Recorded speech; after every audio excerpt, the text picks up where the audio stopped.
Hi students, ఈరోజు ఈ video Telangana intermediate first year students కోసం ఎవరైతే 10th పాస్ అయ్యి ఇంటర్ ఫస్ట్ ఇయర్కి వెళ్తున్నారో వాళ్ళ కోసం ఈ వీడియో. సో మనకు ఆల్రెడీ తెలుసు, ఈ academic year that is 2026-2027 academic ఇయర్లో ఇంటర్ ఫస్ట్ ఇయర్ స్టూడెంట్స్కి సిలబస్ చేంజ్ అయింది. సో వీళ్ళందరికీ కూడా న్యూ సిలబస్ వచ్చేసింది. దట్ ఈస్ అన్ని సబ్జెక్ట్స్లో కొన్ని చాప్టర్స్ డిలీట్ చేశారు అండ్ కొన్ని చాప్టర్స్ మెర్జ్ చేశారు. సో ఓవరాల్గా ఈ సంవత్సరం ఇంటర్ ఫస్ట్ ఇయర్ స్టూడెంట్స్ కి సిలబస్ అయితే చేంజ్ అయింది. సో యాక్చువల్ గా లాస్ట్ ఇయర్ వరకు, దట్ ఈస్ ప్రీవియస్ ఇయర్ వరకు కెమిస్ట్రీలో 13 చాప్టర్స్ ఉండేవి. బట్ 3 చాప్టర్స్ రిమూవ్ చేసేసి సో ఓన్లీ 10 చాప్టర్సే ఉంచారనమాట. ఈ సంవత్సరం నుంచి ఇంటర్ ఫస్ట్ ఇయర్ స్టూడెంట్స్ కి కెమిస్ట్రీలో 10 చాప్టర్స్ మాత్రమే ఉంటాయి. ఓకే, సో ఈ రోజు మనం ఈ వీడియోలో తెలంగాణ ఇంటర్మీడియట్ బోర్డు వాళ్ళు రిలీజ్ చేసిన మోడల్ క్వశ్చన్ పేపర్ చూద్దాము. సో క్వశ్చన్ పేపర్ ప్యాటర్న్ లో మాత్రం ఏం చేంజ్ రాలేదన్న, సేమ్ యాజ్ ఇట్ ఈస్ గానే ఉంది. లాస్ట్ ఇయర్ వరకు కూడా 60 మార్క్స్ కే క్వశ్చన్ పేపర్ ఉంది. ఈ అకాడమిక్ ఇయర్ నుంచి కూడా 60 మార్క్స్ కే క్వశ్చన్ పేపర్ వస్తుంది. Okay, and no need to worry. So let's see the model question paper. చూడండి నాన్న, ఈ question paper Telangana intermediate board వాళ్ళు రిలీజ్ చేసిన model question paper. Okay, so మీకు క్వశ్చన్ పేపర్ టోటల్ గా 60 మార్క్స్ ఉంటుంది.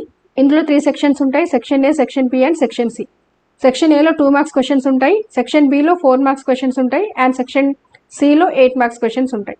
ఓకే, సెక్షన్ ఏలో మీకు టోటల్గా 10 క్వశ్చన్స్ ఇస్తారు, 2 మార్క్స్వి. ఓకే, సో 10 into 2 20 మార్క్స్ వస్తాయి మీకు. సెక్షన్ ఏలోంచి మీకు 20 మార్క్స్ వస్తాయి and there will be no choice. So మీరు 10 క్వశ్చన్స్ రాయాల్సిందే, 10 out of 10 మీరు అటెంప్ట్ చేయాల్సిందే. So there is no choice in section A. Now coming to section B, ఇది 4 మార్క్స్ సెక్షన్. ఇందులో టోటల్గా 8 క్వశ్చన్స్ ఉంటాయి అండ్ మీరు 6 క్వశ్చన్స్ మాత్రమే అటెంప్ట్ చేయాల్సి ఉంటుంది. Okay, there is a choice of 2 questions. Answer in 6 of the following questions. So టోటల్గా 8 questions ఇచ్చి 6 క్వశ్చన్స్ రాయమని అంటారు. Okay, each question carries 4 marks. So 6 into 4 is 24 marks. Okay, so section బిలో నుంచి మీకు 24 మార్క్స్ వస్తాయి. So now coming to the section C. Section C is 8 marks section. ఇందులో 3 questions ఇస్తారు, 8 మార్క్స్వి.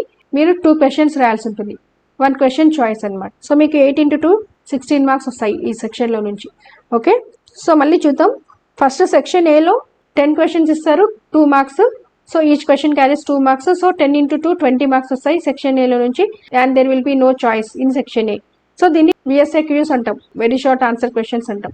Okay, and coming to section B, ఇవి SAQs అనమాట, అంటే short answer questions. ఇందులో టోటల్గా 8 క్వశ్చన్స్ ఇస్తారు, మీరు 6 క్వశ్చన్స్ రాయాల్సి ఉంటుంది and each question carries 4 marks. So 6 into 4 24 marks. So B section లో నుంచి మీకు 24 మార్క్స్ వస్తాయి. And coming to C section, that is long answer questions, LAQs.